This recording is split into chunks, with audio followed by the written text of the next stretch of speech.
Welcome back to my channel, everyone. Now, while I've been busy getting ready to build my new trading wherry, Lady Garnet, I have been able to find some time to go sailing on Albion, one of the existing trading wherries. So recently, my sister Alexandra and I were crewing on her on the southern rivers of the Norfolk Broads, and I've put together a video of the trip that we made taking her from the southern rivers back up to her base in the northern rivers in Ludham. So we left from Cantley. You can see us going off now. It was me in the dinghy giving a little push off and then raising the sail.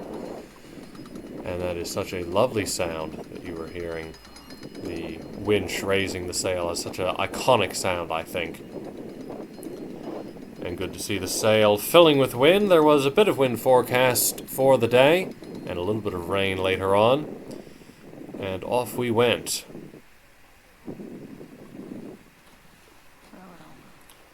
Now, our first port of call, so to speak, was coming through Ludham past the Ludham car ferry. Now, when we drove from the campsite to Albion that morning, we went across on the Ludham ferry, which was good fun.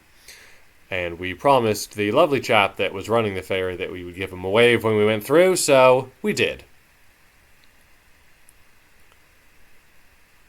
And in just a moment, I will take you back in time and show you a little video of us actually going across on the Ludham ferry in the morning. But we'll stay with Albion for the time being, but we'll have a little look at the ferry as well. So it's just a regular chain ferry, but there's really no other way to get across unless you want to drive all the way up to Great Yarmouth.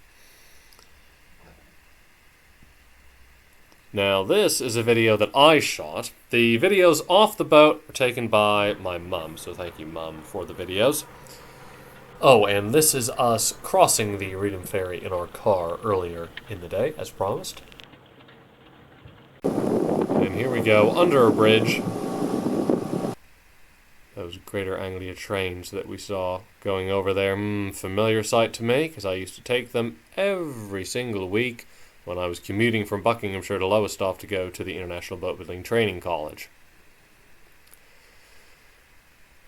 And in addition to looking at beautiful Albion, also we saw a fair amount of wildlife as well. Swans and sheep and some shelduck. Oh, and what's this? We now have some posts marking where the channel is, and that can only mean one thing, which is that we're coming on to Breydon Water. And one of the nice things about Breydon Water is you get to see spoonbills.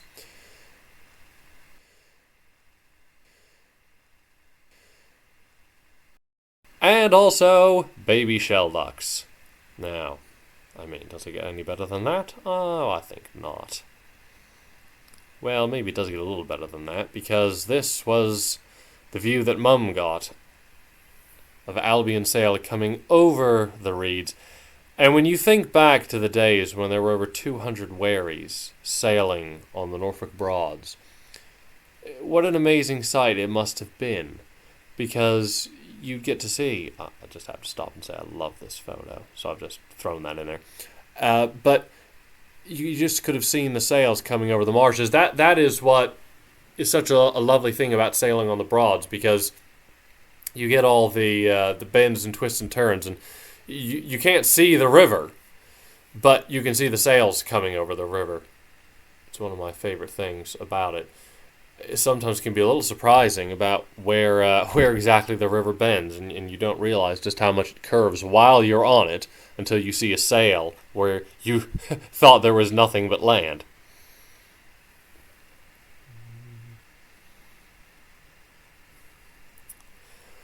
So we now jump ahead a little bit, and we've gone across Breydon Water, and we're going through the bridges of Yarmouth. Now, at this point, I am on the helm. I helmed about halfway across Breydon and through all three bridges of Yarmouth, which was pretty exciting. Now, you just saw there in the dinghy, and we did have a little bit of excitement when we went through the first bridge at Yarmouth, lowering the mast and lowering the sail. It was. We had the sail partially lowered, and it jibed, and it swept one of the hatch covers off. So once we got through all the bridges, we had to go back in the dinghy to fetch it off the mud flats of Braden.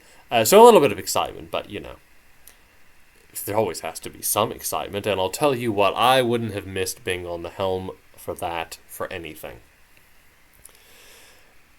In spite of the weather, because you can probably tell right now, it is raining quite steadily.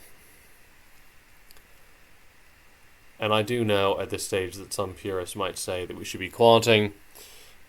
When you go through Yarmouth, it's pretty deep, and quants, to be honest, don't do a lot. I suppose really the way to do it would be to throw the chains out and go through them stern first. But nobody really likes to do that because it's just a muddy mess, and why do it if you don't have to do it, I suppose. And here we are back on the Northern Rivers. Now, for that shot, I was going to do a lovely sort of fade along the mast, and then I saw that gull sitting on the starboard post, and I thought, no, I'll just stop and look at him. There's Alexandra on the helm. And there's a beautiful windmill. So why not? There's a view from inside the cuddy. I was in there having a chat with Neil, who was, well, he's one of the skippers of Albion. He wasn't skipper of the day, but we had 3 skippers because people just love to come for the transits.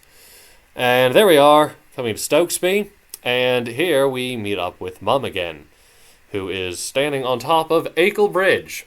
Now, if you've watched my videos in the past of the Three Rivers race on Tara, you will remember Acle Bridge. I can tell you what. Look at this. Oh, is it easier to raise and lower a Wherry mast than it is a Thames A-Racer mast going through Acle Bridge, or any other bridge for that matter? Yes, it's a lot easier. That is the amazing thing about Wherrys, is that the masts are so easy to raise and lower. So, pretty stress-free that, and off we go. Beginning to sail up shortly, but I don't think we'll see it. I think we're just getting the sail ties off, or no, I don't know what I'm doing there. Hard to tell. No, I'm just standing there doing nothing. Oh, I love this shot. This is amazing. Just look at the water there. That's great. Ah, our favorite signposts. Telling us which way to turn. And that can only mean one thing, and that is that we are nearly home. So here we are, back in Ludham, back at the base.